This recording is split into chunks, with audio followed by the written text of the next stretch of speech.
سیدہ طیبہ طاہرہ ذاکرہ سیدہ کائنات، مل کے کہو نا سبحان اللہ، حضرت فاطمہ الزہرا رضی اللہ تعالیٰ عنہ کا یوم وصال ہے۔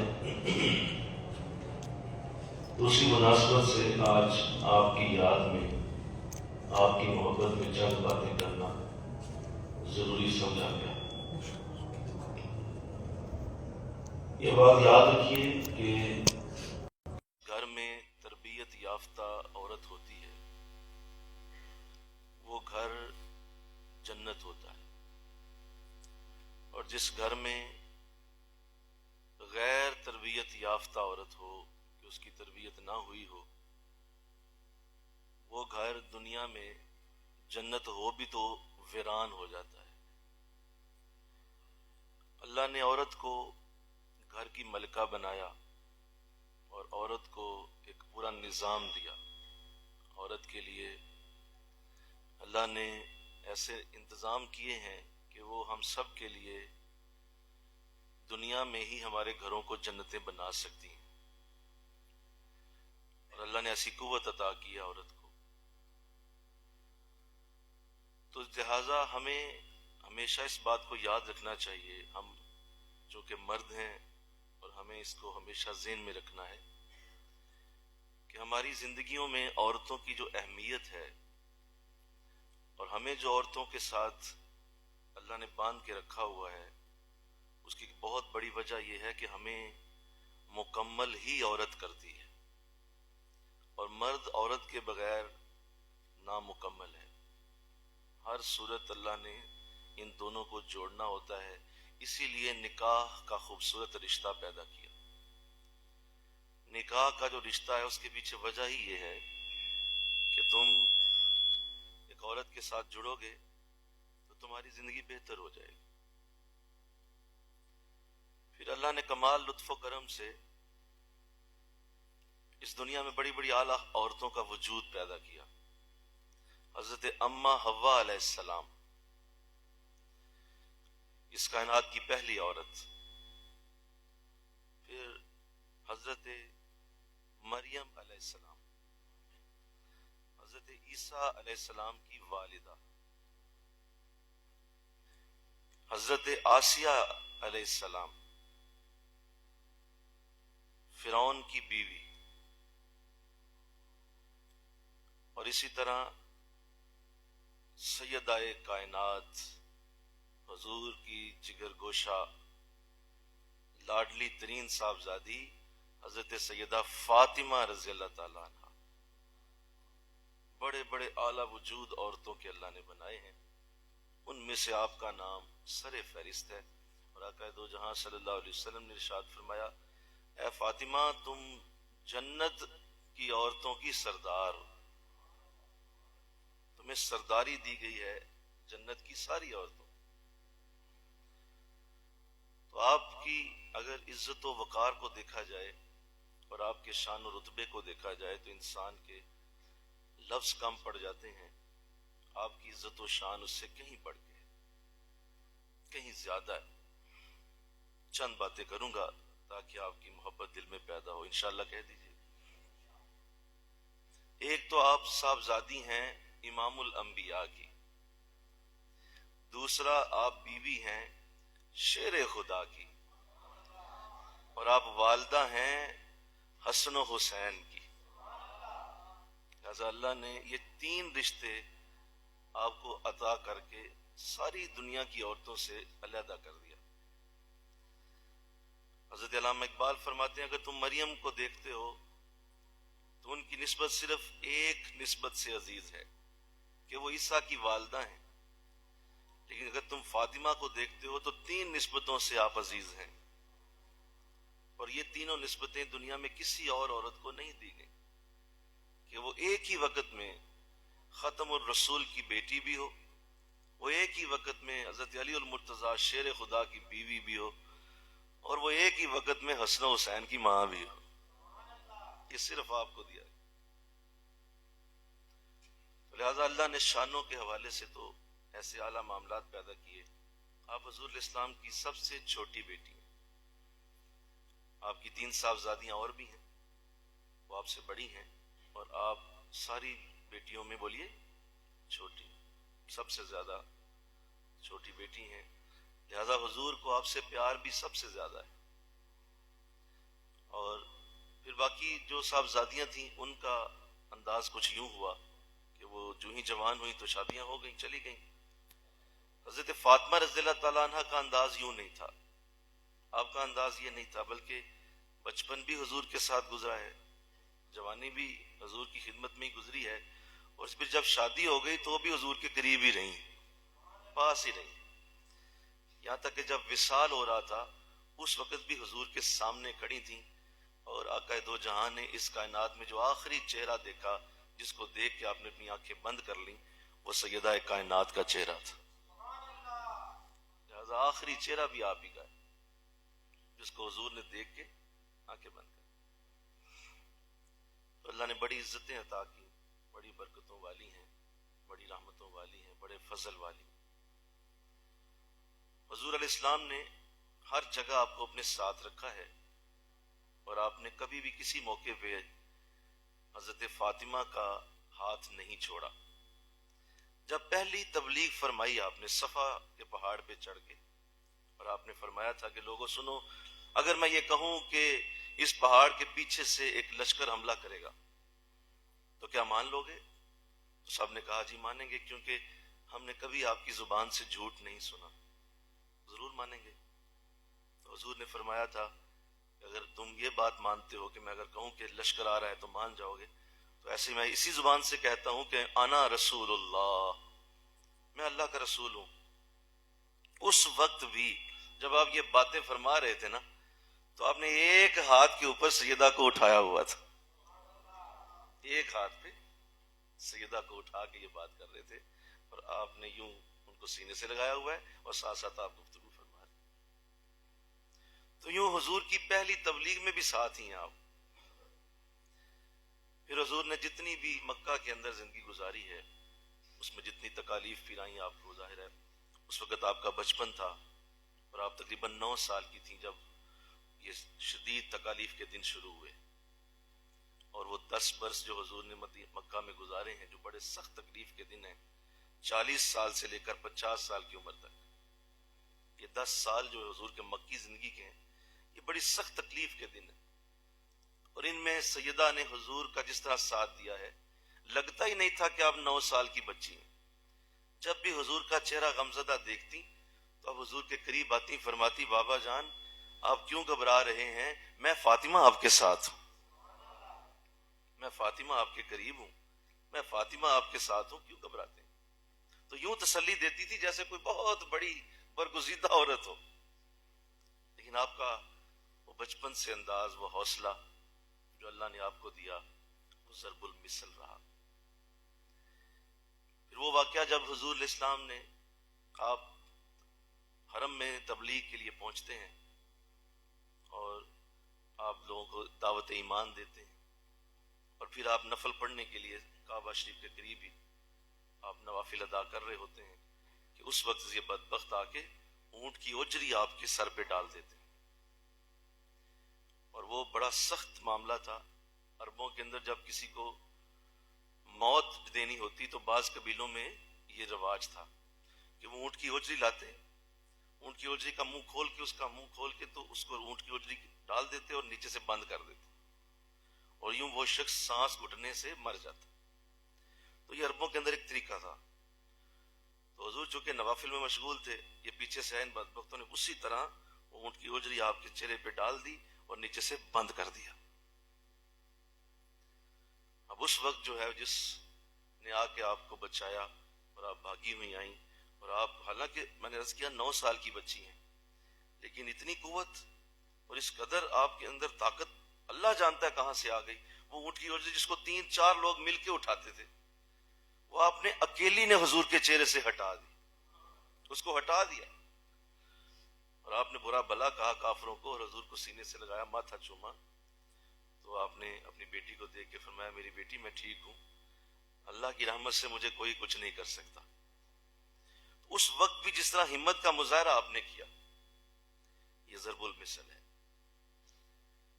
اس کائنات میں ایسی اعلیٰ خاتون جسے حضور کی صاحبزادی ہونے کا شرف ملا، اور پھر حضور نے جس طرح آپ سے محبت کی ہے، آپ کے ساتھ جس طرح پیار کیا ہے، وہ بالکل علیحدہ ہے۔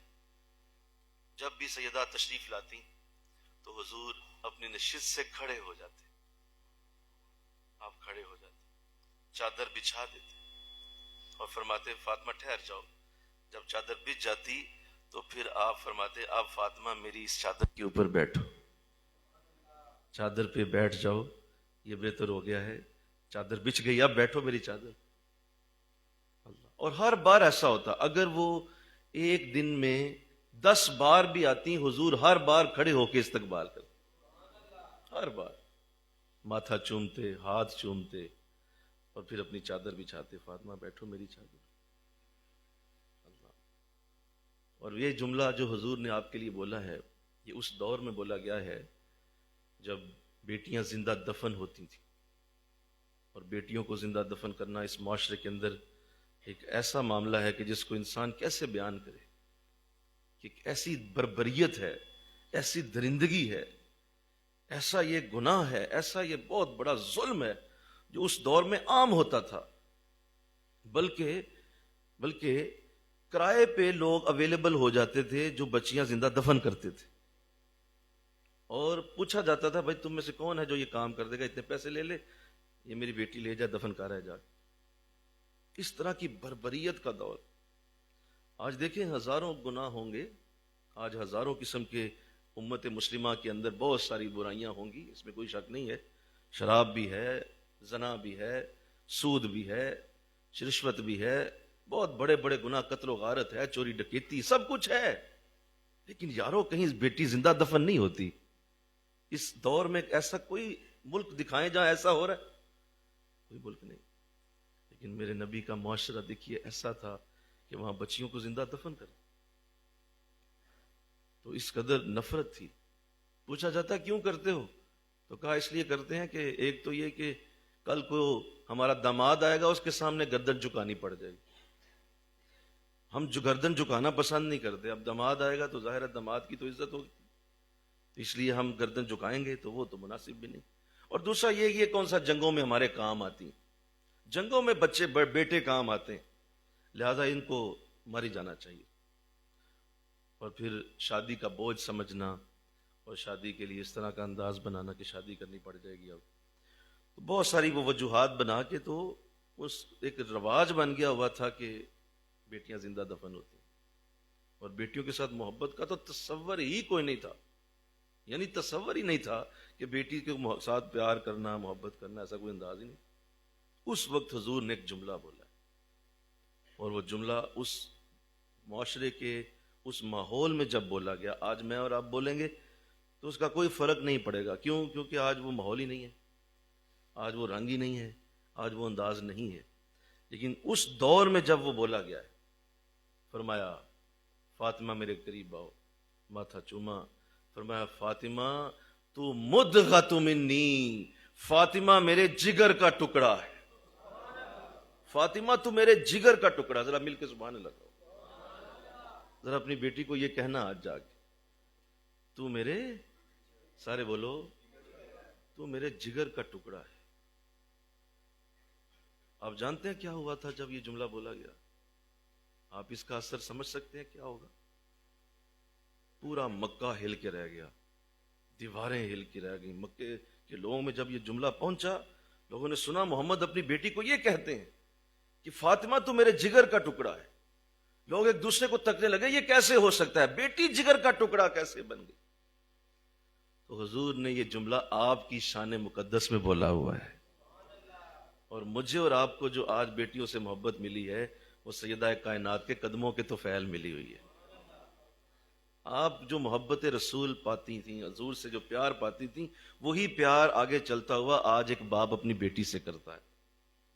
اور ہم جو بیٹیوں سے محبت کرتے ہیں، آج ہمارے گھر ہماری بیٹیوں سے روشن ہیں، آج ہمارے گھر ہمارے بیٹیوں سے جو ہے سجتے ہیں، ہمارے گھروں کی دیواریں بیٹیوں سے سجتی ہیں، ہمارے گھروں کی مسکراہٹیں ہماری صاحبزادیاں ہیں، ہماری بیٹیاں ہیں۔ یہ گھروں میں ہوتی ہیں تو گھر مہکتا ہے، گھر چمکتا ہے، گھروں کے اندر اترتی ہوئی برکتیں یہ بیٹیوں کے وجود سے جڑی۔ تو وہ پہلی بیٹی جس کے ساتھ اتنی محبت کی گئی تھی وہ سیدہ کائنات کی ذات کریمہ، پہلی بیٹی آپ جس کے ساتھ ایسی محبت کی گئی ہے کہ وہ محبت پھر کائنات کی ساری بیٹیوں میں تقسیم ہوئی۔ اللہ بڑا پیار کیا آپ سے، اللہ ہمیں بھی ایسا بنا دے، آمین کہو نا۔ بیٹی کو بوجھ سمجھنا، بیٹی کو اس طرح کا انداز اختیار کرنا، بیٹے سے زیادہ پیار ہے، بیٹے کو چومتا ہے، بیٹے کو گلے میں باہیں ڈالتا ہے، بیٹے کو سینے سے، بیٹی کو دور دور رکھتا ہے بدبخت، اور بیٹی کے ساتھ ایسا انداز ہی نہیں ہے۔ نہیں، یہ انداز نہیں، یہ حضور کا طریقہ نہیں ہے، بلکہ الٹ فرمایا اگر تمہارے پاس دو اولادیں ہیں، بیٹا اور بیٹی دونوں ہیں، تو بیٹی کو زیادہ محبت دو، بیٹے سے زیادہ پیار بیٹی کو دو، الٹا حکم دے دیا۔ اور پھر دیکھیے آپ کیسا عظیم میری ماں کا یہ انداز رہا، اور میری ماں کو اللہ نے کیسی عزتیں دی ہیں کہ آپ کی اس محبت کی وجہ سے جو آپ نے حضور سے پائی، اور مجھے پتا چلا، آپ کو پتا چلا، پوری کائنات کو پتا چل گیا کہ باپ بیٹی سے کیسے پیار کرتا ہے، باپ بیٹی کے ساتھ کیسی محبت کرتا ہے۔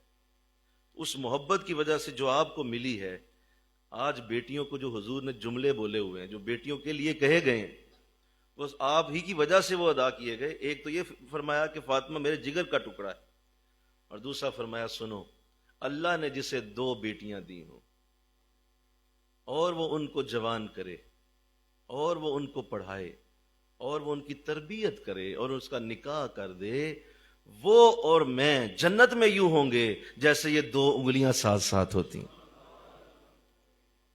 دو بیٹیوں کی پرورش پہ وعدہ ہے۔ جب حضور نے یہ بات کہی تو صحابہ سامنے بیٹھے ہیں، حضور اتنا بڑا اعزاز ہے بیٹی کو پالنا؟ فرمایا ہاں، دو بیٹیوں پہ وعدہ ہے۔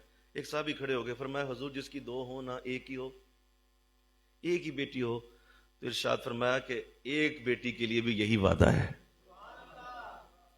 اس کو جوان کرے، پڑھائے۔ لفظ کیا ہے؟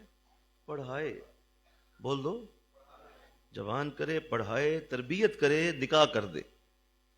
میری طرف سے یہ وعدہ لے لو کہ میں اور وہ یوں ساتھ ہوں گے جیسے یہ دو انگلیاں ساتھ ساتھ ہیں، دور نہیں ہیں۔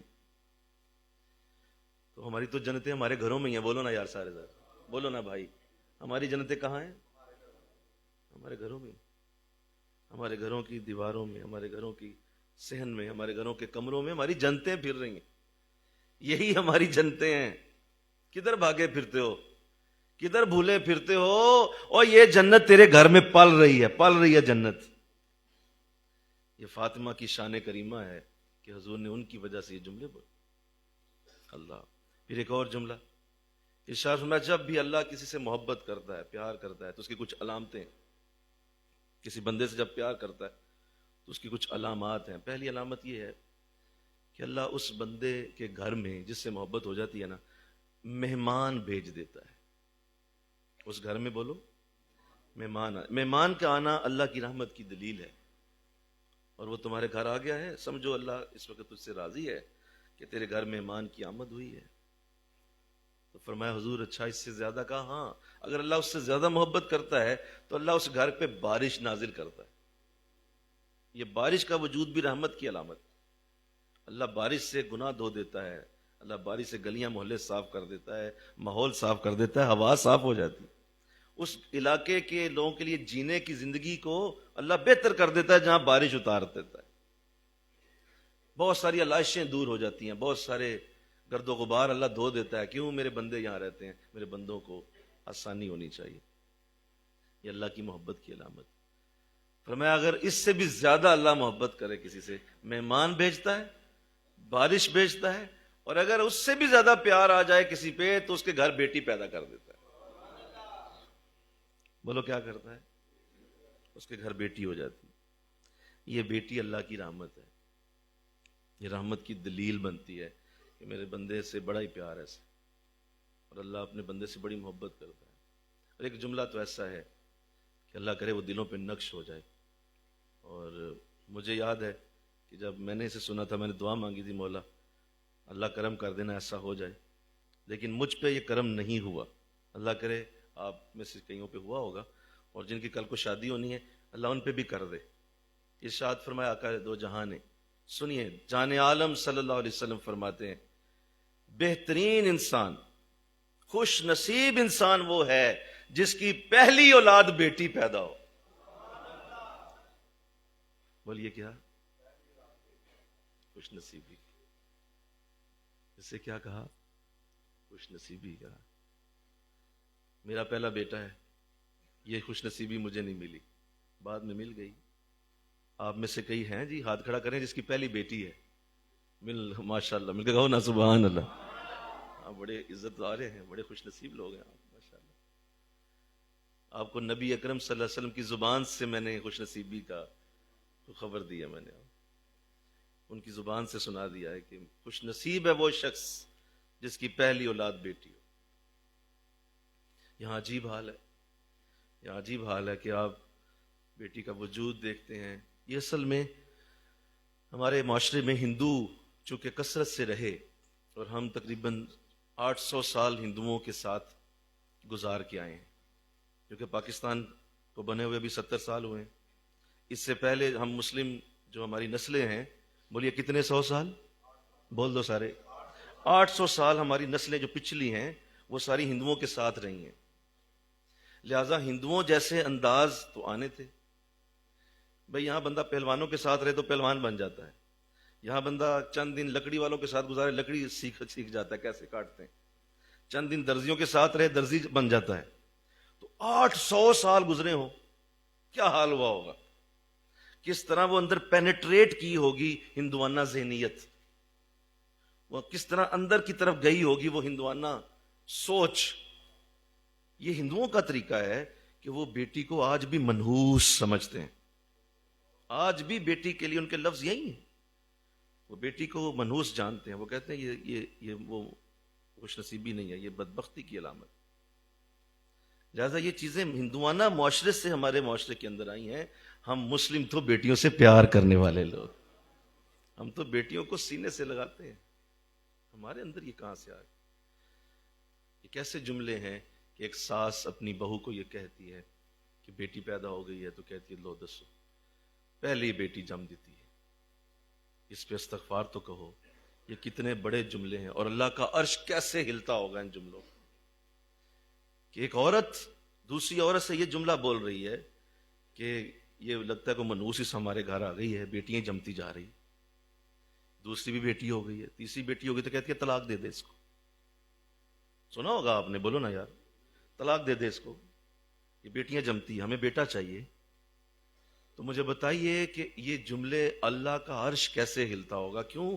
کیونکہ اللہ قرآن میں فرماتا ہے کہ میں ہی ہوں جو تمہیں سارے ہی بیٹے دے دوں, ساری ہی بیٹیاں دے دوں, دونوں کٹھے دے دوں, یا تمہیں بانجھ کر دوں. یہ میں ہوں جو پیچھے یہ کام کر رہا ہوں. تمہاری کیا اوقات ہے؟ ماؤں کے پیٹوں میں جو تصویریں نقش ہوتی ہیں وہ تمہارا خدا نقش کر رہا ہے. ہم کرتے ہیں وہ تصویر, ہم تصویر بنانے والے ہیں. ماؤں کے پیٹ میں تمہارا اختیار ہی کوئی نہیں. کہتی ہے بیٹیاں, اس نے خود بیٹی جمی, وہ کیا گھر سے لے کے آئی ہے؟ کہاں سے وہ وجود آیا ہے؟ وہ اللہ نے وجود عطا کیا. اس بدبخت کا یہ جملہ کتنا سخت ہے, اور ہمارے گھروں میں عام بولا جاتا ہے, ہمارے گھروں میں یہ عام ہو جاتا ہے. کیوں؟ یہ اصل میں ہندوانہ ذہنیت ہمارے گھروں میں آئی ہوئی ہے. اللہ اس سے ہمیں محفوظ رکھے, آمین تو کہہ دو. اللہ اس سے ہمیں محفوظ کر لے. اور ہم آج پہلا جمعہ ہے, ذرا بیٹیوں کا پیار دل میں لے کے جائیے انشاءاللہ. کہیے نا, ذرا کہیے نا انشاءاللہ. مجھے ایک بیٹی بڑی یاد آتی ہے, یونیورسٹی میں پڑھا رہا تھا ایک کلاس میں, تو ایسی میں نے بات کی, بیٹی کی محبت کی بات کی, پیار کی بات کی, اور محبت سے میں نے کچھ جملے بولے, حضور کی حدیثیں پڑھی کہ بیٹیوں سے کتنا پیار ہوتا ہے, ہونا چاہیے. تو وہ سامنے بیٹھی تھی, رو پڑی, رونے لگی, آنکھوں میں آنسو آ گئے, اور برداشت نہ اس سے ہوا.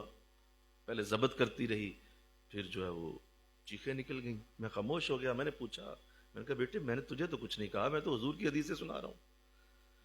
تو اس نے جو جملہ بولا وہ آج تک میرے دل پہ نقش ہے. مجھے کہنے لگی سر آپ نے جب یہ بات کہی ہے کہ بیٹیوں سے اتنا پیار ہوتا ہے, کاش یہ باتیں میرا والد سن لے, کاش یہ باتیں میرے والد کو کوئی بتا دے. ایک گھر میں رہتی ہوں, میرا باپ بھی اسی گھر میں رہتا ہے. آج کئی مہینے ہو گئے ہیں میرے باپ نے کبھی میرا ماتھا نہیں چوما. میرے باپ نے کبھی مجھے سینے سے نہیں لگایا. وہ اپنا کام کرتا ہے، رات کو آتا ہے، صبح چلا جاتا ہے. میں روز دیکھتی ہوں میرا باپ آ کے میرا ہاتھ تو پکڑے، ایک دفعہ میرا پیار سے میرا ماتھا چوم لے، مجھے کبھی بلائے تو صحیح، لیکن وہ مجھ سے نفرت کرتا ہے. کاش آپ کی یہ باتیں میرا باپ سن لے. تو میں اس لیے رو رہی ہوں کہ میں اتنی خوش نصیب ہوں. مجھے آج پتا چلا ہے کہ میں اتنی خوش نصیب ہوں، ورنہ میں تو اپنے وجود کو ایک لعنت سمجھ رہی تھی. اپنے وجود کو میں ایک نحوست سمجھ رہی تھی کہ میرے گھر میں میری ایسا میرا باپ میرے ساتھ سلوک کرتا ہے. تو خدا را اس پہ غور کرو. انشاءاللہ کہو نا، اس پہ غور کرو. تمہاری بیٹی تمہارے لیے بہت بڑا رزق ہے. یہ رزق لے کے اترتی ہے، یہ برکت لے کے اترتی ہے، یہ رحمت لے کے اترتی ہے. دیکھیں نا، وہ کما کچھ نہیں سکتی، وہ بچی ہے، اسے کیا کمانا. بیٹا تو پھر بھی کما سکتا ہے. تو پھر بتا تیرے گھر رزق کس کا آ رہا ہے؟ جو نہیں کماتے ان کا رزق اللہ تیرے گھر میں بھیجتا ہے. تو کما سکتا ہے خود سے. تیرے گھر کے اندر جو رزق داخل ہوتا ہے وہ ان لوگوں کا ہے جو خود کما نہیں سکتے. تیری ماں ہے، تیری بیوی ہے، تیری بیٹی ہے. ان تینوں کا رزق اللہ تیرے گھر میں بھیجتا. تو بڑا مجھے وہ وقت یاد آتا ہے. آج ہم نے اپنے گھروں میں کچھ یوں ہی انداز بنایا ہوا ہے. ہم اپنے گھروں میں بیٹیوں کے ساتھ وہ توجہ شاید نہیں دے پاتے. اور سیدہ فاطمہ رضی اللہ تعالیٰ عنہ، جیسے میں نے عرض کیا کہ حضور نے اتنی توجہ دی ہے کہ پہلے اس تبلیغ کے وقت میں بھی آپ نے اپنے سینے سے لگا کے اٹھایا ہوا ہے ان کو. توجہ دیکھو باپ کی کتنی ہے. اور ہر بار ماتھا چومنا، ہر بار اپنی چادر کو بچھانا، ہر بار یہ کہنا فاطمہ ٹھہر، کھڑی ہو، پہلے تیرا ماتھا چوموں گا. کیا بات ہے. چلو بندہ تھک جاتا ہے لیکن نہیں، ہر بار یہ کرتے تھے. اللہ. تو یہ عزت و وقار، یہ برکتیں، رحمتیں، یہ میری ماں کی شان سے دنیا کو پہنچے.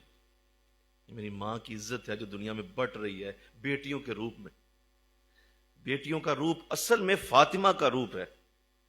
اور دیکھیں کیسی عزت بلند کی اللہ نے آپ کی، کیسی عزت کو اونچا کر دیا اور کتنا سر بلند کیا ہے فاطمہ کو.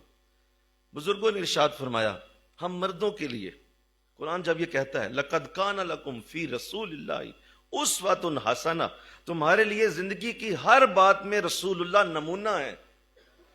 نمونہ ہے. تم جاننا چاہتے ہو فلاں کام تم نے کیسے کرنا ہے، تم مرد ہو، دیکھو حضور کی زندگی میں وہ کام کیسے ہوا، اسی طرح تم بھی کر لو. تمہارے لیے رسول اللہ نمونہ ہے.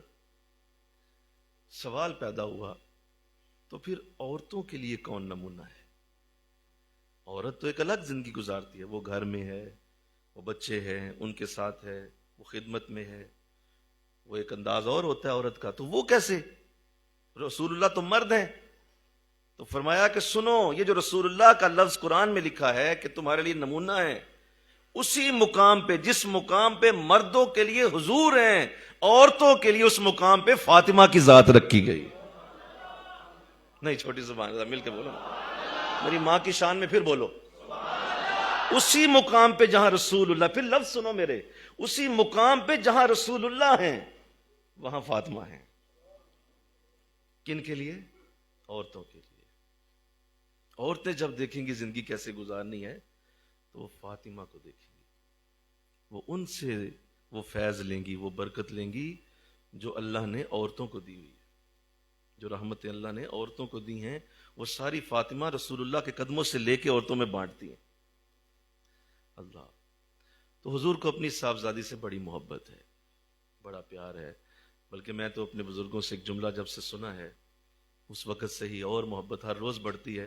بلکہ ہم نے تو نیچے اپنا جو سارا یہ ہال جو بنایا نیچے والا، اس کا نام ہی آپ کے نام پہ رکھا ہوا ہے، جامعۃ الزہرا.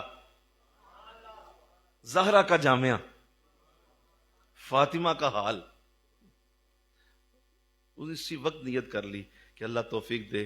جب میں نے یہ جملہ سنا تھا اور ایسے ہی سب جمعہ پڑھا رہے تھے تو آپ نے یہ جملہ بول دیا تو میں نے اس وقت نیت کی، مولا اگر مجھے تو موقع دے گا نا، کوئی بہت بڑا دین کا نظام شروع کروں گا تو میں فاطمہ کے نام سے شروع کروں کہ آپ کے نام میں اتنی قوت، اس قدر پاور، اس قدر آپ کے نام کے اندر قربت رکھی گئی ہے.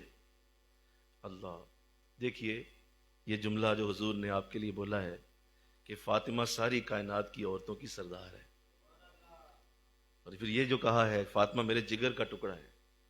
آپ نے غور کیا ہے جگر کا ٹکڑا؟ یہ کیوں نہیں کہا دل کا ٹکڑا؟ دل بھی تو تھا. یہ کیوں نہیں کہا آنکھ کا ٹکڑا، آنکھوں کی ٹھنڈک، میرے کانوں کا مزہ؟ یہ کیوں نہیں کہا جسم کی راحت؟ یہ نہیں کہا پیشانی کی چمک؟ بولو نا، کتنے پیارے پیارے جملے تھے. یہ کیوں کہا جگر کا ٹکڑا کیوں کہا؟ اس لیے کہ حضور نے ایسا انداز دیا کہ سنو، دل کا کام صرف یہ ہے کہ وہ خون کو پمپ کرتا ہے، وہ صرف خون کو آگے بڑھاتا ہے، وہ خون کو زور سے دھکا دیتا ہے اور پورے جسم میں خون پھیلتا ہے. ایک لمحے کے لیے بھی دل رکے تو انسان کی موت واقع ہو. کیوں؟ کیونکہ وہ پمپنگ اس کی بند ہو گئی تو ساتھ ہی جسم نے کام چھوڑ دینا ہے. تو لہذا جسم کے اندر دل کا وجود بہت بڑا وجود ہے اور اس نے پورے جسم کو قائم رکھا ہوا ہے. لیکن اس سے پیچھے اللہ نے جگر بنایا ہے. وہ جگر اس خون کو پیدا کرتا ہے. وہ جو خون بنانے کا عمل ہے، وہ جو سرخ خلیے بنتے ہیں، وہ جو ریڈ سیلز بنتے ہیں، وہ کہاں بنیں گے؟ وہ جگر کے اندر بنتے ہیں. وہاں سے وہ خون پیدا ہو کے بلڈ جاتا ہے آگے دل کی طرف. اگر دل کے اندر خون جگر سے آئے ہی نہ تو دل کاری کچھ نہیں سکتا. تو فرمایا فاطمہ میرے دل کا نہیں جگر کا ٹکڑا ہے. یعنی مجھ محمد کو بھی جو پاور آ رہی ہے فاطمہ سے آتی جا رہی. اللہ،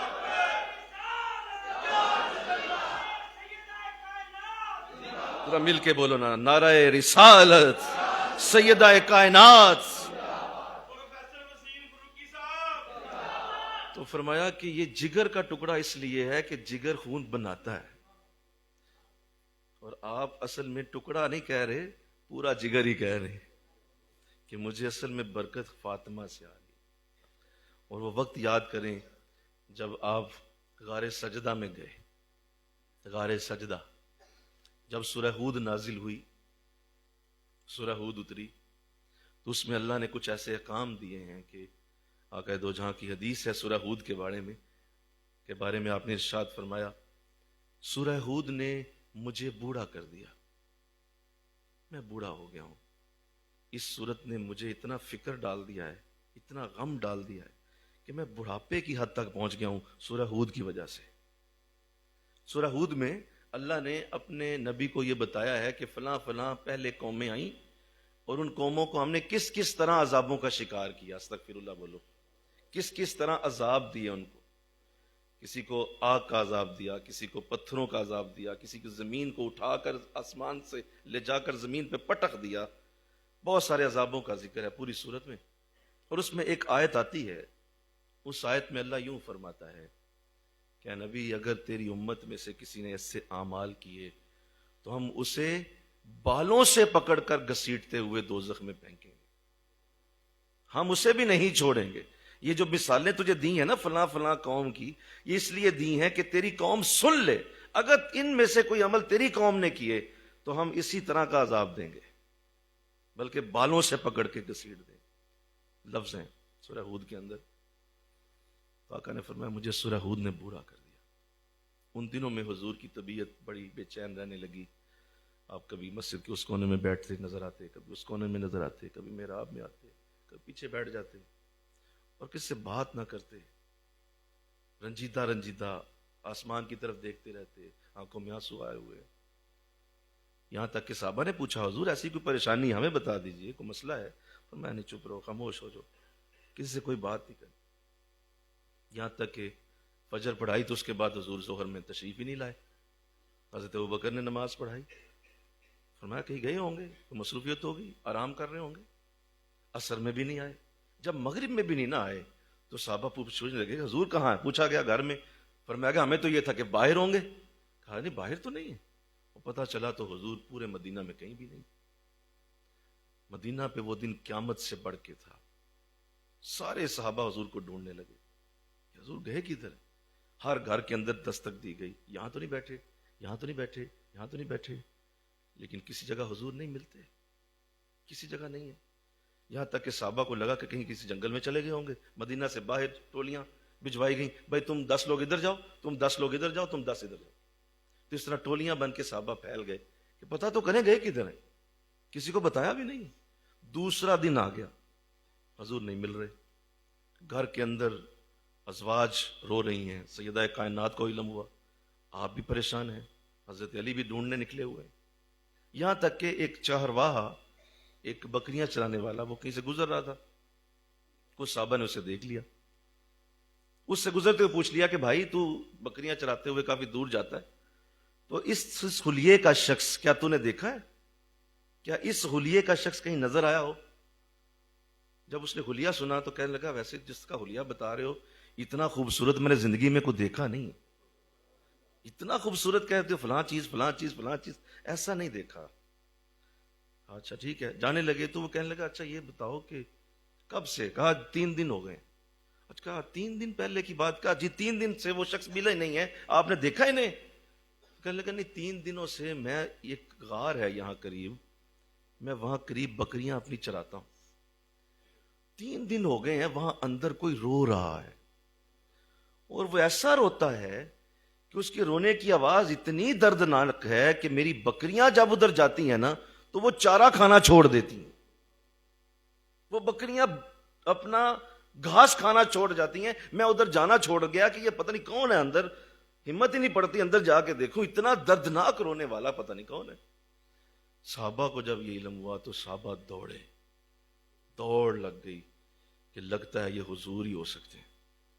جب وہاں پہنچے تو سب نے جو منظر دیکھا کہ حضور سجدہ میں رو رہے ہیں، مسلسل روتے ہیں، روئی جا رہے ہیں، اور ایک ہی زبان پہ لفظ ہے مولا میری امت کو معاف کر دے، مولا میری امت کو بخش دے، میری امت کو معاف کر دے۔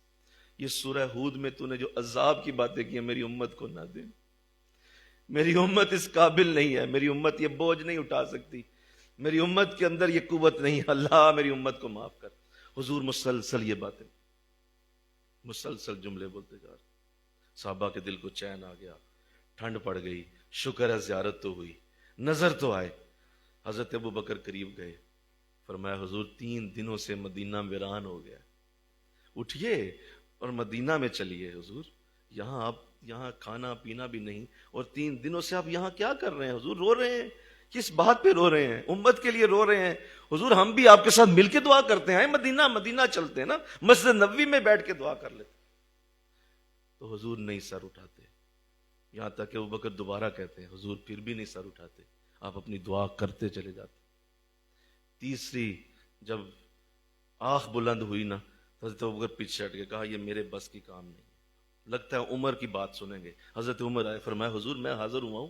ابو بکر فرما رہے ہیں آپ نے ان کی بات ہی نہیں سنی، حضور کرم فرمائیے، میرے ساتھ کتنا پیار ہے آپ کو، آپ نے مجھے یہ فرمایا ہوا ہے نا کہ عمر جنت کا چراغ ہے، عمر کی زبان پہ حق بولتا ہے، اور اگر میرے بعد کوئی نبی آتا تو عمر نبی ہوتے۔ حضور میں آپ ہی کی باتوں کا وہ مظہر اور آپ کے سامنے کھڑا ہوں، کہہ رہا ہوں نا، آپ سر اٹھائیے، اللہ آپ کی امت کو معاف کرے گا، اللہ امت کو بخش دے گا۔ لیکن حضور سر نہیں اٹھاتے، آپ مسلسل رو رہے ہیں، اور انسنی کر دی بات، سنا ہی کچھ نہیں۔ حضرت عثمان غنی آئے، فرمایا حضور آپ کے گھر کا داماد، آپ کی بیٹی کا خامند ہوں، میرے پر تو کرم فرمائیے نا، خامند آپ کی بیٹی کا آ جائے تو بتائیے کتنی عزت ہوتی ہے اس کی، حضور مجھ پر رحم کیجئے، آپ سر اٹھا دیجئے۔ لیکن حضور نہیں سنتے۔ سیدنا علی رضی اللہ تعالیٰ عنہ بھی جب دیکھتے ہیں نا، فرماتے ہیں نہیں رکو، صحابہ پیچھے آ جاؤ، اب نہیں ہو سکتا، یہ نہیں ہو سکتا، بس ایک شخصیت ایسی ہے جس کی بات حضور کبھی نہیں ٹالیں گے، وہ صرف ایک ہی ہے، اور وہ فاطمہ ہی ہو سکتی ہے جس کی بات حضور اب نہیں ٹال سکتے۔ اس وقت حضور کو صرف فاطمہ ہی کچھ سنائے تو سنیں گے۔ گھر خبر دی گئی، سیدہ نے پردہ کیا اور آپ دوڑتی ہوئی اس غار میں آئی، صحابہ پردے میں چلے گئے، حضور کے پاس جب آئیں تو دیکھا حال، تو اپنے باپ کی حالت جب بیٹی نے دیکھی تو اس طرح روئیں کہ عرش ہلا دیا آپ نے۔ فرمایا ابا جان اب تو بیٹی بھی آئی ہے، آپ نے نہ ابو بکر کی بات سنی، نہ عمر کی، نہ عثمان کی، نہ علی، اب میری بات سنیے، کرم کیجئے، میں آپ سے عرض کرتی ہوں اللہ آپ کی امت کو معاف فرمائے گا، اللہ آپ کی امت کو بخش دے گا، اٹھئے سر اٹھائیے۔ لیکن حضور کا انداز اس وقت اس قدر رونے کا تھا کہ آپ نے ان کی بات بھی نہ سنی۔ جب یہ بات یہاں تک چلی گئی تو سیدہ نے یوں سر اٹھایا اور یوں ہاتھ آسمان کی طرف بلند فرمائے، ارشاد فرمایا مولا میں تیری ایک عام سی بندی اپنے باپ کے لیے زندگی مانگتی ہوں، اگر یہ کچھ دیر اور گزر گئی تو میرا باپ دنیا سے چلا جائے گا اور یہ آخری میرا سہارا ہے، میں تیرے لیے مولا دن رات دعائیں اور برکتیں اور تیرے لیے جو میں سجدے کرتی رہی مولا آج مجھے اس کا بدلہ دے دے، مولا رحم کر دے میرے باپ کی امت پہ، اور اگر ابھی یہ مقصد اور برکت نہ اتری تو میں فاطمہ اپنے سر سے دوپٹہ اتارنے لگی ہوں، جبریل کو بھیج کہ وہ میرے باپ کی امت کی بخشش کی خبر لے کے دنیا میں آ جائے۔ یہ حکم جو ہی زبان سے نکلا، جبریل علیہ السلام کو اللہ نے حکم دیا، احادیث میں آتا ہے آقا فرماتے ہیں جبریل کو اللہ نے حکم دیا جاؤ جبریل اس سے پہلے کہ فاطمہ کے ساتھ سے دوپٹہ اتر جائے، جاؤ میرے نبی کو بتا دو ہم نے تیری ساری امت کو معاف کر دیا۔ فاطمہ کا دوپٹہ نہیں اترنا چاہیے، اس دوپٹے کی قیمت اتنی بڑی ہے کہ ہمیں تیری ایک ایک امت کے ہر گناہ گار کو بخشنا منظور ہے، لیکن فاطمہ کا پردہ ہل جائے یہ ہم منظور نہیں کر سکتے۔ تو یہ وہ خوبصورت اعلیٰ خاتون ہیں جن کی وجہ سے مجھے اور آپ کو اللہ نے جنت کی خوشخبری دی ہوئی ہے۔ علامہ اقبال نے جب یہ واقعہ پڑھا، جب سیرت میں یہ واقعہ آپ کی نظر سے گزرا تو آپ کا قلم ہلا اور اس قلم نے ایسے لفظ لکھے ہیں کہ اس دنیا میں اگر حضور کی جو حدیثیں اپنی بیٹی کے لیے ہیں انہیں اگر نظر انداز کیا جائے اور ان کو ذرا نہ پڑھا جائے تو جو تعریف علامہ اقبال نے اپنے شعروں میں سیدہ کی ہے نا، حدیث کے بعد سب سے بڑی تعریف آپ کی قلم سے ہوئی ہے، آپ کے قلم نے کی ہوئی ہے۔ کیا لکھا آپ نے؟ فرمایا سنو لوگو، ہے تو وہ فارسی، میں تمہیں ترجمہ سناتا ہوں۔ اس شعر میں آپ نے لکھا، فرمایا جب میں نے دیکھا کہ ایک عورت اللہ سے دعا مانگتی ہے تو اللہ فرشتے کو بھیجتا ہے اور بخشش کی خبر دے دیتا ہے۔ وہ اتنی بڑی عورت ہے، وہ اتنا بڑا انداز ہے دعا کا کہ اللہ کسی کو نہیں دیکھتا اور کہتا ہے ہاں جا جا جبریل جا کے بخشش کی خبر دے دے، اس لیے کہ میری فاطمہ دعا کر رہی ہے۔ تو اس عورت کی عزت و برکت اتنی بڑی ہے اللہ کی نظر میں کہ ساری کائنات کے سود خور، ساری کائنات کے شرابی، ساری کائنات کے جتنے بھی گناہ گار ہیں وہ سارے فاطمہ کی اس دعا کے صدقے بخشش میں چلے گئے۔ اتنی بڑی دعا ہے۔ تو فرمایا کہ اگر مجھے پتہ چلے کہ فاطمہ کی کہیں قبر ہے تو لوگوں سنو، مجھے اگر تم کفر کا فتویٰ نہ لگاؤ اور یہ نہ کہو کہ میں کافر ہو گیا ہوں، اور میرے پاؤں میں جو بیڑیاں شریعت نے ڈالی ہوئی ہیں ان شریعت کی بیڑیوں کی وجہ سے میں یہ بات کر نہیں سکتا، لیکن میرا آج یہ زندگی میں یہ پڑھ کے یہ بات جان کے میرا ارادہ بن گیا ہے کہ میں کعبے کا طواف چھوڑ کے فاطمہ کی قبر کا طواف شروع کر دوں، کعبے کا طواف ہی چھوڑ دوں، میں فاطمہ کی قبر کا طواف شروع کر، بس تمہاری شریعت مجھے روکتی ہے، یہ تمہاری شریعت کا یہ انداز مجھے روک دیتا ہے، میرے پاؤں میں بیڑیاں ڈال دی ہیں، ورنہ جتنی عزیز یہ ہے اللہ کو کوئی بھی نہیں ہے۔ تو اس طرح کی عزت اللہ نے آپ کو دی۔ اللہ تو آؤ اصل بات پہ، یہ تو میں نے عزت و برکت کی چند بات اس لیے کی کہ اللہ ہمارے دلوں میں آپ کا پیار پیدا کرے، انشاءاللہ تو کہو نا، ذرا پیار بڑھا ہے، بولو پیار بڑھ گیا نا، محبت بڑی ہے۔ اور اس لیے ایک اور بات کر دیتا ہوں کہ زندگی میں نا سیدہ کائنات کی نام کے 2 نفل پڑھنا اور کچھ بھی مانگ لینا، صرف 2 نفل اور کچھ بھی مانگ لینا، اور حضور کو اگر راضی کرنا ہے اور حضور کو اپنی طرف توجہ کرنا ہے حضور کی، تو ان کی بیٹی کا واسطہ دینا، کہنا اللہ کے رسول اپنی بیٹی کے صدقے مجھ پہ کرم فرمائی۔ لیکن مزے کی بات سن لو، تمہیں بھول جائے گا، یہ تمہیں یاد ہی نہیں رہنا۔ اس کی وجہ یہ ہے کہ آپ کا نام بڑا ہی چھپا کے رکھا گیا ہے، بڑا ہی اعلیٰ نام ہے آپ کا۔ بھائی دیکھو نا، بات سنو، سمجھو، میری بیٹی ہے، میں تو نہیں چاہوں گا نا کہ گلی سے گزرتا ہوا کوئی بھی شخص میری بیٹی کا نام لے، بولو کہ میں چاہوں گا؟ حالانکہ وہ اچھا نام بھی لے لے، لیکن میں چاہوں گا بھائی تو کون ہے، میری بیٹی کا نام کیوں لیتا ہے؟ جی میں فلاں بات سے لیتا ہوں، بھائی میں جانتے نہیں تجھے، ٹھیک ہے لیکن بیٹی میری عزت ہے، وہ پردے والی چیز ہے، تو میری بیٹی کا گلی سے گزرتے ہوئے نام کیوں لے؟ تو ایک عام شخص، ایک عام باپ گوارا نہیں کرتا کہ کوئی شخص اس کی بیٹی کا نام لے لے۔ حضور کیسے گوارا کرتے ہیں کہ کوئی ان کی بیٹی کا نام لے؟ وہ ساری عزتوں کی وارث، وہ ساری عزتوں والی، اس کا نام لبوں پہ لانا چاہتے ہو تو پہلے اپنی زبان کو وضو کراؤ، اپنے دل کو وضو کراؤ، اس وضو کرنے کے بعد اپنی روح کو گناہوں سے پاک کرنے کا وعدہ کرو اور پھر فاطمہ کا نام زبان پہ لاؤ. یہ تمہیں بھول جائے گی بات. مجھے یہ بات کرتے ہوئے 20 سال ہو گئے اور میں نے بات سے پوچھا لوگوں سے، بھائی تم نے پڑھے؟ کہا یاد ہی کوئی نہیں رہنے، ذہن چوں نکل گیا ہے. یہ نہیں یاد رہیں گے آپ کو. اس کی وجہ یہ ہے کہ یہ بڑی عزتوں والا نام ہے. مل کے کہو نا سبحان اللہ، سبحان اللہ. یہ بڑا بلند نام، یہ چند درسوں سے نہیں آ جانا. میری ایک بات سن کے ابھی آپ نے بڑی محبت کا اظہار کیا، اس سے نہیں آنا. یہ فاطمہ کے ساتھ ایک قلبی محبت ہوتی، پیار جو اللہ تمہیں دے دے. اس کے بعد کیا ہوگا؟ جو ہی آپ 2 نفل ان کے نام کے پڑھیں اور پھر کہیں مولا مجھے فلاں نعمت دے، اللہ وہ نعمت تمہیں لکھ کے دے دے گا کہ میرے بندے نے فاطمہ کا وسیلہ دیا، دے دو. ارے تو ایک شے مانگتا ہے، ہم نے تو اس نام سے ساری دنیا کو بخش دیا. ہم نے تو بخشش دے دی. تو ایک شے چھوٹی سی مانگتا ہے، فاطمہ کا نام لیتا ہے، فرشتوں دے دو جو مانگتا. اللہ تو آپ کی عزتیں اور برکتیں. میں جیسے کہا تھا، دنیا میں اللہ نے بڑے بڑے خوبصورت موقع دیے مجھے، بڑے بڑے جگہوں پہ جانے کا موقع ملا، بڑے بڑے درس دیے. لیکن پتہ نہیں کیا ہے، جب بھی آپ کا درس دیتا ہوں میرا لہجہ میرا ساتھ نہیں دیتا، میرے الفاظ اکھڑ جاتے ہیں.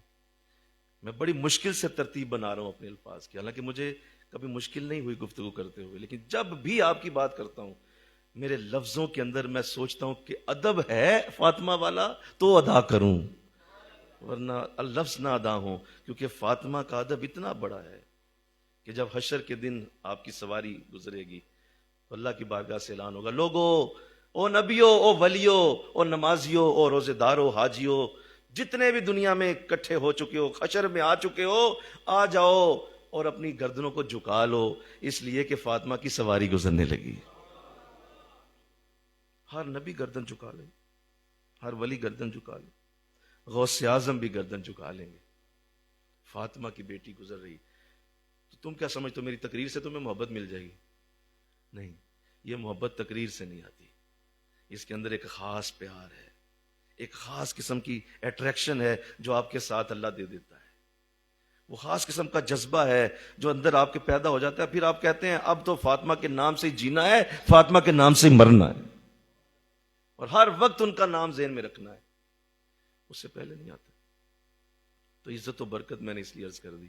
اب آئیے اصل بات پہ، جس مقصد کے لیے ہم اکٹھے ہوئے ہیں. چونکہ آج رمضان کا جمعہ ہے تو کچھ وقت لے لوں میں آپ کا. بولیے ذرا، آپ تھکے تو نہیں ہوئے؟ پہلے بتا دینا، بعض بیٹھے بیٹھے ہم اتنے نیک تو ہیں نہیں سارے کہ ہم بیٹھے بیٹھے تنگ آ جاتے ہیں اور پھر سوچنے لگتے ہیں، گھڑی دیکھتے ہیں، یار علامہ صاحب کب ختم کریں گے. ہم چونکہ عادی نہیں ہیں نیکیوں کے، اور ہمارے اندر ذوق نہیں ہے، شوق نہیں. ہمیں چوک میں کھڑے کر دیں 1.5 گھنٹہ کھڑے رہیں گے، ایک ٹانگ پہ کھڑے رہیں گے، 1.5 گھنٹہ کھڑے رہیں گے، چوک میں کھڑے رہیں گے، کوئی مسئلہ نہیں. لیکن جہاں نیکی کی بات ہو رہی ہوگی وہاں کہیں گے یار ٹائم بہت زیادہ ہو گیا. ایسا تو نہیں ہے؟ بول دو ذرا سارے ذرا سے، کیونکہ اب میں ذرا باتیں دوسری شروع کرنے لگا ہوں. اب اصل بات پہ آتے ہیں کہ سیدہ کائنات کے اندر وہ کیا خوبیاں تھیں جو اللہ نے آپ کو عطا کی، جن کی وجہ سے آپ بڑی برکت پا گئے. یہ تو حضور کی طرف سے عزت آئی کہ آپ بیٹی ہیں آپ کی، تو اللہ نے بڑی عزت دی ہے.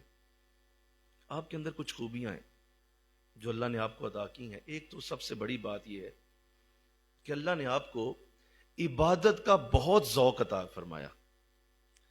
کیا بولو؟ عبادت کا ذوق تھا. شوق اور ہوتا ہے، شوق کبھی کم زیادہ بھی ہو جاتا ہے، ذوق کم نہیں ہوتا. کیا ملے؟ ذوق. دعا کیا کرو اللہ آپ کو ذوق دے دے. ذوق مزاج کو کہتے ہیں. کہتے ہیں اس بندے کا مزاج بڑا تیز ہے، تو مطلب ہر وقت ہی تیز ہوتا ہے، کبھی اوپر نیچے نہیں ہوتا نا. تو ذوق ملا تھا آپ کو عبادت کا. اور اللہ نے کمال یہ کیا کہ قرآن میں ایک لفظ اتارا ہے، اور قرآن کا وہ لفظ جو ہے وہ مفسرین لکھتے ہیں وہ فاطمہ کی شان میں اترا ہے. وہ قرآن میں سورہ مزمل میں اللہ نے فرمایا قم اللیل الا قلیلا وتبتل الیہ تبتیلا. کہ نبی راتوں کو ذرا تھوڑا ٹھہریے، تھوڑا قیام کیجئے اور ہر طرف سے کٹ کر صرف اللہ کی طرف ہو جائیے. یہ ہے تبتل الیہ تبتیلا. مفسرین فرماتے ہیں اس طرح کی شان حضور کے بعد اگر کسی میں آئی ہے تو وہ سیدہ کے اندر آئی ہے. ہر شے سے کٹ کے آپ اللہ کی طرف ہو چکی تھی. اس قدر عبادت کا ذوق ہے, اس قدر سجود رکوع, کہ جب گھر کی چکی پیس رہی ہیں نا تو بھی قرآن کی تلاوت فرماتی ہیں, قرآن پڑھ رہی ہیں, اور وہ قرآن کی تلاوت ہو رہی, ساتھ ساتھ سورہ یاسین پڑھی جا رہی ہے, ساتھ ساتھ چکی پیس رہی ہیں, سورہ معارج پڑھی جا رہی ہے, سورہ والضحیٰ پڑھی جا رہی ہے, سورہ واقعہ پڑھی جا رہی ہے, ساتھ ساتھ بولو چکی پیس. ذوق ہے, ایک شوق ہے, ایک آپ کے اندر ایک ایسا جذبہ ہے عبادت کا. اللہ. پھر آپ حسن اور حسین کو دودھ پلا رہی ہیں, ساتھ تلاوت قرآن ہو رہی ہے. گھر میں جھاڑو دے رہی ہیں, بولو ساتھ بولو تلاوت قرآن ہو رہی ہے. ذوق کے اندر قرآن تھا, ذوق میں ہی قرآن تھا. ہمیں تو فضیلتیں سنانی پڑتی ہیں قرآن پڑھانے کے لیے لوگوں کو. اوے یاسین پڑھو کاروبار ہو جائے گا, اوے یاسین کرو پڑھو اولاد ہو جائے گی, اوے یاسین پڑھو فلاں بیماری دور. اوے اس لیے پڑھتے. ہمیں قرآن کی طرف لانے کے لیے لوگوں کو قرآن کی طرف لالچ دینی پڑتی ہے. فاطمہ ویسے ہی قرآن والی تھی, بولو ویسے ہی قرآن والی. قرآن کا ذوق تھا, اس قدر ذوق تھا اللہ. اور عبادت کا بڑا شوق تھا. ایک بار ایسا ہوا کہ حضرت علی گھر آئے تو آپ کو شدید بخار تھا. کہا فاطمہ تمہیں بخار بہت تیز ہے. کہا جی کل سے ہے. تو کہا اچھا پھر ایسا کرو کہ ذرا آرام کر لو, کوئی حرج نہیں, آرام کرو, تو بخار بہت تیز ہوا ہوا. تو کہا جی کوئی حرج نہیں, ٹھیک ہے میں آپ کا کھانا بنا دوں. کھانا بنانے لگی تو حضرت علی فرمانے لگے اچھا آج میں تہجد میں تمہیں سلائے رکھوں گا اور سوتی رہنا, آرام کر لینا, کوئی حرج نہیں ہے. جب تہجد کے لیے اٹھے تو دیکھا فاطمہ پہلے ہی وضو کر کے مصلی پہ بیٹھی ہوئی. فرمایا میں نے عرض کی تھی کہ آج آرام کر لیں, آپ اٹھی ہیں اور آپ نے تہجد بھی پڑھنا شروع کر دی. فرمایا میں نے گوارا نہ کیا کہ جب صحت میں پڑھتی ہوں تو بیماری میں کیوں نہ پڑھوں, صحت میں پڑھتی ہوں تو بیماری میں کیوں نہ پڑھوں, بیماری میں پڑھنا چاہیے, تو اس لیے میں پڑھ رہی تھی. فرمایا اچھا چلو جلدی پڑھیں اور اب آرام کر لیں جلدی سے. میں آیا بس فجر پڑھ کے, اور میں پھر عرض کر رہا ہوں کہ کوئی کھانا شانا کی ضرورت نہیں ہے, میں خود ہی کر لوں گا انتظام, آپ نے آرام کرنا ہے. آپ چلے گئے مسجد نبوی میں, فجر پڑھی, فجر پڑھ کے واپس آئے تو حضرت فاطمہ چکی پیس رہی تھی. تو ارشاد فرمایا کہ میں نے عرض کیا تھا کہ آرام کر لیتی, آپ ابھی پھر چکی پیس رہی ہیں. تو کیا جملہ بولا عورتوں کے لیے, یہ جملہ کاش اللہ انہیں سمجھا دے اور ان کے ذہنوں میں یہ ڈال دے. کیا جملہ بولا؟ فرمایا کہ ابھی میں نے اللہ کا حق ادا کیا, میں نے فجر پڑھی, میں نے تہجد پڑھی, تو علی جب اللہ کا میں نے حق ادا کر دیا ہے تو آپ کا بھی تو حق میں نے ہی ادا کرنا ہے. اس لیے یہ کھانا پکانا اب آپ کا حق ہے, تو یہ آپ کا بھی حق دے کے. اس قدر عبادت کی شوقین, اور اتنا عبادت کا ذوق رہا کہ اکثر ایسا ہوتا کہ آپ سجدہ کرتی اور وہ سجدہ صبح فجر کی اذان تک جاری رہتا, اتنا لمبا سجدہ. اور اکثر فرماتی جب فجر کی اذان ہوتی تو سر اٹھاتی اور فرماتی مولا تیری راتیں کتنی چھوٹی ہیں, فاطمہ کا سجدہ ہی پورا نہیں ہوتا تیری رات کے اندر, ذرا رات تو بڑی کر, اپنی رات کو ذرا بڑا کر کہ فاطمہ کا سجدہ ہی پورا آ جائے. اتنا ذوق ہے, یہ آپ کی بہت بڑی شان ہے. اللہ ایسا ہماری عورتوں کو دے دے, آمین تو کہو ذرا, ہماری عورتوں کو ایسا شوق دے. دوسرا جو آپ کا ذوق تھا سنو, وہ یہ تھا کہ آپ علم کی بہت بڑی رسیاں ہیں. علم کا اور علم کا شوق اور سیکھنے کا جذبہ جتنا آپ میں تھا, حضور کی آپ نے جس طرح سے سیرت کو دیکھ کے جس طرح سے آپ نے سیکھا ہے, اور وہ علم جو آپ نے سیکھا قرآن کا ان سے, وہ اتنا بڑا ہو گیا کہ وہی آپ کے صاحبزادوں کے اندر چلا گیا. اور سیدنا حسین نے جو قربانی دی تھی اس کے پیچھے آپ کا قرآن کے ساتھ وہ علم کا انداز تھا جو اللہ نے آپ کو دیا ہوا تھا. پڑھنا اور بچوں کو بٹھا کے قرآن پڑھایا کرتی تھی. قرآن کا سکھانا یہ فاطمہ نے خود کیا ہے. اچھا دیکھو کیا شان ہے, ایک طرف علی ہیں جو علم کے شہر کے دروازے ہیں. حضور نے فرمایا میں علم کا شہر ہوں, ابو بکر اس کی بنیادیں ہیں, عمر اس کی دیواریں ہیں, عثمان اس کی چھت ہے, اور علی اس کا دروازہ ہے. جو علم کا دروازہ ہے، بتائیے وہ کتنا بڑا علم رکھتا ہوگا. اور ایک طرف فاطمہ ہے جو قرآن کی ایسی عالمہ ہے کہ ہر آیت کی ہر تفسیر جانتی ہیں.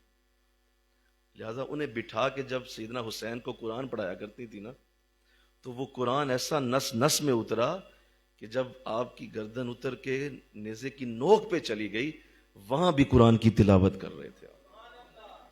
ماں نے ایسا قرآن ڈال دیا. ایسا پڑھی لکھی ماں ہونا، اللہ توفیق دے انشاءاللہ. کہو نا پڑھی لکھی ماں.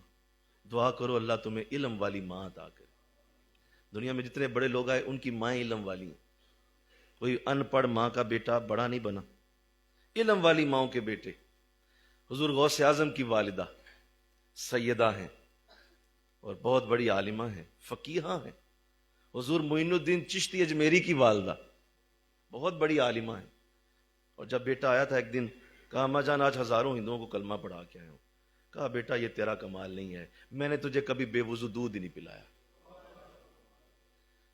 جب بچپن میں تھے نا تو تجھے وضو کر کے دودھ پلاتی تھی. تو یہ اس کا اثر ظاہر ہو رہا ہے. اپنی عبادت نیکی پہ نہ رہنا، تیری ماں کا نور ہے. یہ پڑھی لکھی ماں تھی. حضور مجدد الفسانی کی والدہ رحمت اللہ علیہ، وہ بھی بہت زیادہ عالمہ فاضلہ تھی. تو اللہ نے جتنے بڑے پیدا کیے وہ علم والے ماؤں کے بیٹے ہیں. تو آپ بھی علم والی اتنی ہیں کہ حسن اور حسین جیسا بیٹا دنیا کو دے کے گئی ہیں. آج جو گھروں میں ات مچی ہوئی ہے وہ ان پڑھ غیر تربیت یافتہ ماؤں کی وجہ سے. بے علم مائیں جنہیں کوئی علم نہیں کہ فرض کیا ہے، سنت کیا ہے، وتر کیا ہے، اور یہ نوافل کیا چیزیں ہوتی ہیں، اور قرآن کا علم کیا چیز، بالکل نہیں جانتی. لہذا کیا سمجھتے ہو بیٹے کیا سلطان صلاح الدین ایوبی جیسے پیدا کریں گی؟ وہ کیا سمجھتے ہیں آپ؟ کیا بیٹے جو ہیں وہ کیا محمد بن قاسم جیسے پیدا ہوں گے؟ ہرگز نہیں. بیٹے ناچے پیدا ہوں گے، بیٹے ٹک ٹاکر پیدا ہوں گے، بیٹے یوٹیوبر پیدا ہوں گے، بیٹے بد نصیب بدبخت چوکوں میں دوسروں کی عزتوں سے کھیلنے والے پیدا ہوں گے، کیونکہ مائیں گھروں میں غیر تعلیم یافتہ ان پڑھ اور جہلا کی مائیں ہیں. کیسے بیٹے پیدا کریں وہ عزت والے؟ فاطمہ ایسی نہ تھی. میرے کہو نا سبحان اللہ، ذرا بولو نا یار سبحان اللہ بولو. فاطمہ ایسی نہیں تھی. فاطمہ علم والی، علم کی شان رکھتی تھی. اور آپ نے قرآن کا ایسا علم سیکھا ہوا تھا جو سیدنا علی سے جب گفتگو ہوتی، سنو میں نے ایک جملہ ان کی شان میں آج پڑھا ہے. ایسی آپ کی سیرت ہے، 20 سال ہو گئے ہیں، ہر سال ایسا لگتا ہے کہ نئی بات ہی آپ کی سیرت سے پتہ چل گئی. حضرت علی کے ساتھ گفتگو کرتی ہیں، اور حضرت علی رضی اللہ عنہ کا اپنے بارے میں جو خیال ہے وہ بھی سن لیجئے. آپ اکثر اپنے بارے میں فرمایا کرتے لوگوں مجھ سے پوچھو. کہا جی کیا پوچھیں؟ قرآن کی کون سی آیت کہاں نازل ہوئی؟ میں نے کہا سبحان اللہ، کب نازل ہوئی، حضور کس حال میں تھے، اس آیت کا معنی کیا ہے، مفہوم کیا ہے، تفسیر کیا ہے، اور اللہ اس آیت سے کیا چاہتا ہے. میں علی یہ سارا کچھ جانتا ہوں، ہر آیت کو جانتا ہوں. سورہ فاتحہ سے شروع کرو ناس تک آؤ، میں ہر آیت کو جانتا ہوں اللہ نے کیوں نازل کی ہوئی ہے. یہ علی ہیں. تو جب آپس میں بیٹھتے نا تو گفتگو ہوتی، تو فاطمہ کسی آیت پہ گفتگو کرتی کہ یہ اللہ نے فرمایا قرآن میں تو ایسا ہے. اس کی گفتگو جب آپ فرماتی تو حضرت علی فرماتے ہیں کہ میں یوں فاطمہ کو سنتا گفتگو کرتے ہوئے جیسے ایک بچہ استاد کو سنتا ہے.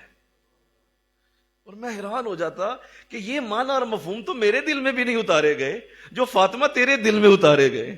یہ معنی تو نے کہاں سے سیکھے ہیں؟ تو آپ مسکرا کے کہتی آپ جانتے ہیں کہ میں صاحب قرآن کی بیٹی ہوں. میرا خون صاحب قرآن کا ہے، میرے خون میں قرآن ہے.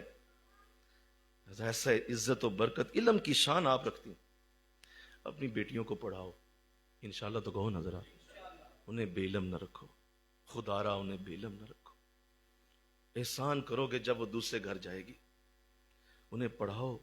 جب وہ دوسرے گھر جائے گی تو اس گھر کی شان بنے گی اس پڑھائی کی وجہ سے. اس عزت کو اللہ اسے دے دے گا. وہ جو علم اللہ نے اسے دیا ہے اس علم کی وجہ سے وہاں نور پیدا کرے گی تیری بیٹی. پڑھا اسے. اپنی بیٹیوں کو بے علم نہ رہنے دو.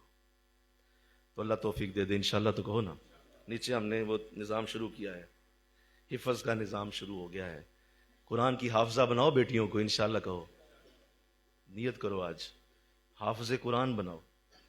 بیٹے کو حافظ قرآن بناتے ہو بڑی اچھی بات ہے، ضرور بناؤ، لیکن بیٹا مصروف رہتا ہے، بہت سارے معاملات ہیں، بے شمار حافظ یہاں بیٹھے ہوئے ہیں، ان میں سے کوئی شاید ہی آئے مصلح سنانے، ایک آدھ ہوتا ہے جو مصلح سنانے آ جائے گا، باقی سب اپنا حفظ گلیوں میں اور کاروباروں میں ضائع کر دیں گے، کوئی بھی نہیں آئے گا۔ بیٹی جب حفظ کرتی ہے نا، سنو اس کا نور کا معاملہ کہاں تک جاتا ہے۔ بیٹی جب حفظ کر جاتی ہے یا قرآن کو پڑھ جاتی ہے تو اس کا نور اس کی نسل کے اندر شامل ہو جاتا ہے۔ وہ جو بچہ پیدا ہوگا، وہ جو بیٹی بیٹا آئے گا، وہ بھی اسی نور کے ساتھ پیدا ہوگا۔ تو اپنی بیٹیوں کو پڑھاؤ، انشاءاللہ کہو۔ تیسرا جو آپ کا انداز یہ تھا بہت بڑا، وہ آپ کا اپنے بچوں کی تربیت کا انداز ہے۔ آپ نے جو سیدنا حسین کی تربیت کی ہے، حسن کی تربیت کی ہے، ہمیں وہ سیکھنا ہے۔ وہ تربیت آپ نے کی ہے۔ علی تو چلے جاتے تھے، صبح نکلتے، آپ اپنی محنت مزدوری بولو اور آپ چلے جاتے۔ ظاہر ہے باپ کا کام ہی ہے کہ وہ چلا جاتا ہے گھر سے، اور وہ سارا دن اپنا کام کرتا ہے، پیٹ پالنا ہے بھائی گھر کا، تو محنت مزدوری ہوتی ہے، تو آپ تو نکل جاتے۔ سارا دن سیدہ فاطمہ ہی بچوں کی تربیت کرتی تھی، اور وہ کیا انداز تھا۔ ایک تو پہلا انداز یہ رکھا آپ نے کہ آپ نے حسن اور حسین رضی اللہ تعالیٰ عنہ کے لیے یہ پابندی لگائی تھی کہ ان کو گلی میں نکلنا منع تھا، گلی میں نکلنے سے آپ نے منع کر دیا ہوا تھا، اور اس پہ بڑی سختی تھی گھر کے اندر۔ میں نے کتب میں پڑھا کہ آپ نے اس پہ بڑی سختی کی ہوئی تھی، اور اس پہ آپ قطعاً نہیں چھوڑ دیتی تھی بچہ گھر سے باہر کیوں گیا ہے، حالانکہ وہ مدینہ ہے، بولو وہ حضور کا شہر ہے، گلیاں بھی اپنی ہیں، محلہ بھی اپنا ہے، صحابہ بھی اپنے ہیں، کوئی وہاں کافر تو تھا نہیں، بولو نا بھائی، کفار کے محلے دور تھے، دور دور رہتے تھے، مدینہ کا شہر تو سارا ہی مسلم تھا۔ اس کے باوجود احتیاط اتنی کی ہے کہ گلی میں بچوں کو نہیں نکلنے دیا، سختی کی ہے۔ اور کئی بار ایسا ہوا کہ حضرت حسین جب کہتے نا کہ نہیں مجھے جانا ہے، تو آپ فرماتے ہاں ایک اجازت دے سکتی ہوں۔ کہا جی کیا اجازت ہے؟ کہا صرف مسجد نبوی کے صحن میں کھیل سکتے ہو جا کے، اس کے سوا کوئی جگہ نہیں تمہارے لیے۔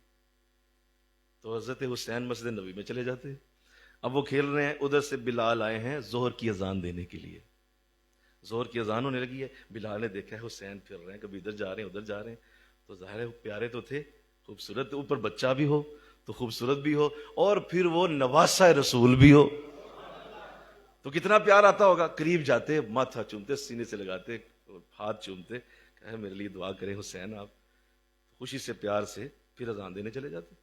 جب اذان ہوتی، حضرت ابو ہریرہ اندر آ رہے ہیں، اذان ہو گئی ہے بھائی، دیکھا حسین کھیل رہے ہیں، ماتھا چومتے، ہاتھ چوم، سمجھ رہے ہیں بات۔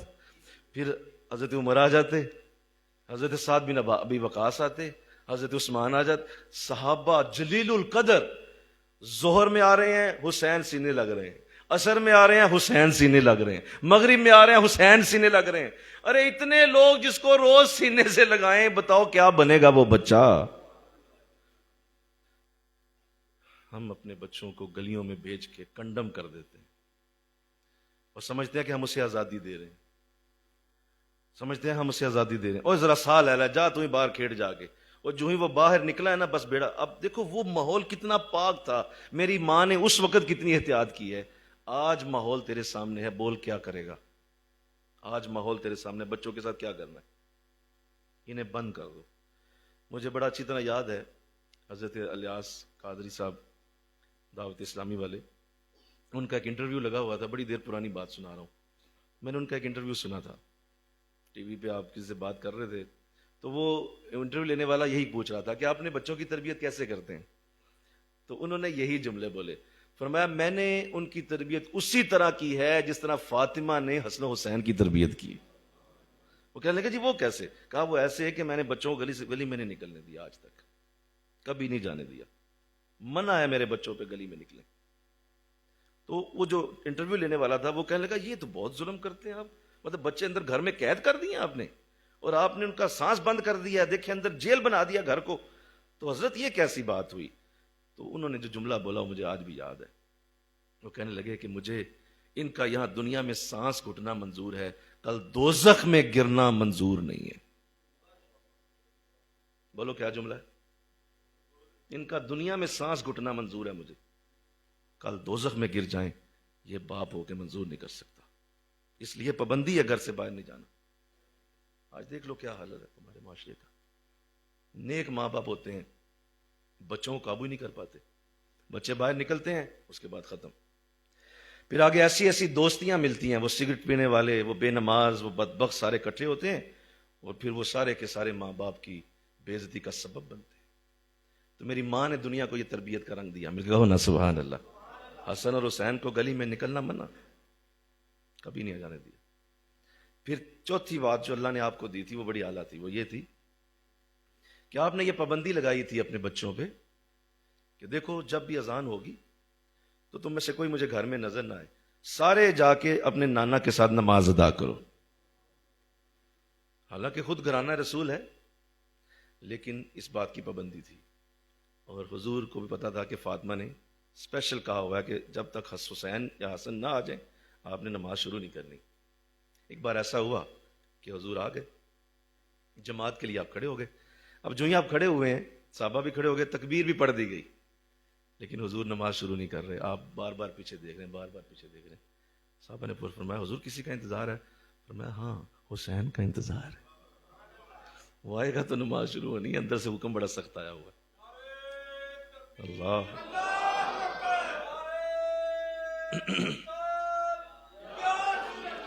تو فرمایا کہ مجھے حسین کا انتظار, وہ آئے گا تو نماز شروع ہوئی. تو دیکھا کسی نے حضرت حسین وضو کر کے بھاگتے ہوئے آ رہے ہیں, تو صحابہ نے جگہ چھوڑ دی, صفیں پیچھے ہو گئیں. حضرت حسین سیدھا جا کے آپ کے ساتھ مصلی نبوت پہ کھڑے ہو. یہ کہانیاں نہیں ہیں, یہ حقیقتیں ہیں. ہم نے یہ کام چھوڑ دیا ہوا ہے. ہم نے اپنے بچوں کے ساتھ کبھی یہ نہیں کیا. اور یہ اگر آپ نے نہ کیا اور اپنے بچوں کے ہڈیوں کے اندر اگر آپ نے نماز نہ اتاری, وہ بچہ تمہارے کسی کام کا نہیں آنا. سن لو میری یہ بات, وہ کسی کام کا نہیں تمہارا ہوگا. اس کو کھلا کھلا کے مٹن چکن سبزیاں, اس کے اسکولوں کی فیسیں دے دے کے پاگل ہوئے جا رہے ہو, وہ تمہارے کسی کام نہیں آنا اگر تم نے ان کی ہڈیوں میں نماز نہ اتاری. ان کی ہڈیوں میں نماز اتارو, انہیں نماز کا عادی بناؤ. ان کو نماز اتنی پڑھا دو کہ حضرت حسین جب کھڑے ہوتے حضور نماز شروع کرتے, بچے تھے تو حضرت حسین سوار ہو جاتے حضور پہ. ایسے ہی بولیے, سجدے میں سوار ہو جاتے. اب سوار ہو گئے ہیں تو حضور سجدہ لمبا کر رہے ہیں. ایک بار سبحان ربی اللہ, 2 بار, 3 بار, 4 بار, یہاں تک کہ حضور نے 70 بار سبحان ربی اللہ بولا, لیکن آپ نے سجدے سے سر نہیں اٹھایا جب تک حسین نیچے خود نہیں اتر آئے. بتائیے اس سجدے کا کتنا نور آپ نے جذب کیا ہوگا. 70 بار نبی سبحان ربی اللہ کہہ چکا. یہ ماں پیچھے سے دھکا دے رہی ہوتی ہے. حضرت علی کو تو پتہ ہی نہیں ہے کیا ہو رہا ہے, یہ ماں نے کیا ہوا ہے. ماں پیچھے سے دھکا دے رہی ہوتی تھی کہ جا کے تم نے کھڑا ہو. اور ایک بار ایسا ہوا, سنیے, جب جمعہ حضور پڑھاتے تو حضور کی عادت تھی یا تو حسین گود میں ہوتے, سبحان اللہ بولو نا, یا حسین بولو گود میں ہوتے, یا یوں حضور یوں ہو جاتے اور یہاں ہوتے سائڈ پہ ہوتے. تو دونوں میں سے کوئی صورت ہوتی, یا تو گود میں بیٹھ کے سنتے یا پھر یوں حضور ساتھ بٹھا دیتے اور یوں حضور جمعے کا خطبہ دے رہے ہوتے. اور ایک بار ایسا ہوا کہ آپ جمعے خطبہ شروع کر دیا آپ نے, حسین ابھی نہیں آئے تھے, تو حضور جمعے خطبہ پڑھا رہے تھے اور آپ ممبر پہ بیٹھے ہوئے تھے. جمعے کا خطبہ شروع ہوا, آپ باہر سے اندر آنے لگے تو صفیں بچھی ہوئی تھی کھجور کی, وہ چھال کی صفیں تھی, تو پاؤں کسی صف سے ٹکرا گیا اور گرنے لگے. حسین گرنے لگے. حضور نے دیکھا حسین گرنے لگے, اٹھے آپ اپنے ممبر سے, خطبہ چھوڑ دیا اور جا کے حسین کو اٹھا لیا. حالانکہ شریعت کے اندر فقہا نے لکھا ہے کہ اگر امام خطبہ دے رہا ہو اردو کا یا عربی کا, وقت کا حاکم بھی آئے تو امام کو اجازت نہیں کہ اٹھے, اس لیے کہ وہ خطبہ دے رہا ہے. حاکم بھی نیچے بیٹھے گا, بہت بڑا کوئی ولی آ جائے, کتب آ جائے, ایون تمہارے شیخ بھی آ جائیں تو بھی حکم ہے تم نے نہیں اٹھنا کیونکہ تم اللہ کی حمد و ثنا بیان کر رہے ہو. حضور نے حسین کے لیے یہ حکم بھی ختم کر دیا. فرمایا نہیں حسین آ رہا ہے, اٹھایا, جا کے خطبہ چھوڑ دیا اور یوں لا کے بٹھایا. اور پھر میں جب کبھی سوچتا ہوں کہ اب جب میں یہاں بات کر رہا ہوں نا, تو دیکھیے آپ میری بات بعد میں سن رہے ہیں, پہلے وہ شخص سنے گا جو میری گود میں بیٹھا ہوگا.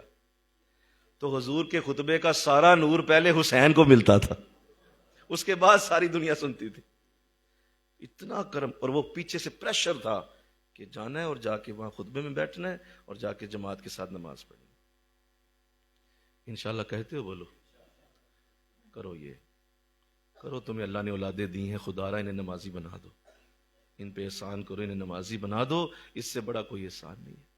انہیں ضرور تم اچھی جاب کروا دو، اچھے کاروبار دے دو. ہر باپ یہی چاہتا ہے اچھا کاروبار کرے. کوئی باپ یہ بھی چاہتا ہے میرے بیٹا نمازی ہو جائے؟ کوئی باپ یہ بھی چاہتا ہے میرا بیٹا نماز کا رسیہ ہو جائے، عادی ہو جائے، شوقین ہو جائے؟ نہیں، کوئی باپ قطعی کوئی نہیں. تو اللہ ایسا نہ بنائے. کہیں آمین تو کہو نا. آخری بات، حضرت فاطمہ رضی اللہ تعالیٰ عنہ کا یہ انداز جو اس کائنات کو ملا، اور وہ یہ ہے کہ آپ نے جو وفا حضور کے ساتھ کی ہے وہ ہمیشہ کے لیے ضرب المثل بن گئی. ساری زندگی حضور کے نام کر دی ہے. اور جب آپ اس دنیا سے جانے لگے تو سیدہ فاطمہ کو بلایا، ان کے کان میں کچھ کہا. پہلے آپ ہنسیں، پھر رونے لگیں. تو پوچھا کہ آپ نے یہ عمل عجیب کیا ہے، پہلے روئی ہیں پھر آپ ہنسی ہیں، تو یہ ہوا کیا؟ فرمایا مجھے حضور نے میرے کان میں آ کے یہ بات کہی ہے کہ فاطمہ بس میں جانے والا ہوں، کچھ ہی دن رہ گئے ہیں، تمہارے ساتھ میری قربت ختم ہونے والی ہے اور اب وصال ہونے والا ہے. میں نے اپنے بابا کے انتقال کی خبر سن لی ہے، اس سے روئی ہوں. تو پھر حضور نے دوبارہ مجھے بلا کے فرمایا کہ فاطمہ تو خوشخبری بھی لے لے، میرے ساتھ وہاں آنے کے بعد جو سب سے پہلے ملے گا اے فاطمہ وہ تم ہوگی. حضور کے وصال کے بعد صرف 6 مہینے زندہ رہی ہیں. سب سے پہلے آپ کے گھر والوں میں جو آپ کے بعد وصال کیا وہ سیدہ فاطمہ ہے. اتنی قربت ہے، اتنا پیار ہے. اور پھر جب آپ کو دفن کیا گیا تو آپ کا جب جنازہ اٹھا تو آپ نے وصیت کی تھی. اپنی خادماؤں کے ساتھ بیٹھی ہیں اور گفتگو کر رہی ہیں کہ میں کس طرح اپنا جنازہ معاملہ کروں، کیونکہ میں پردہ کرتی ہوں اور میرا پردہ ایسا ہے کہ میں چاہتی ہوں کہ وہ پردہ میرے جنازے کے وقت بھی قائم رہے. تو آپ کی خادمہ حبشہ سے آئی تھیں. انہوں نے کہا کہ میں نے حبشہ میں ایک عمل دیکھا ہے.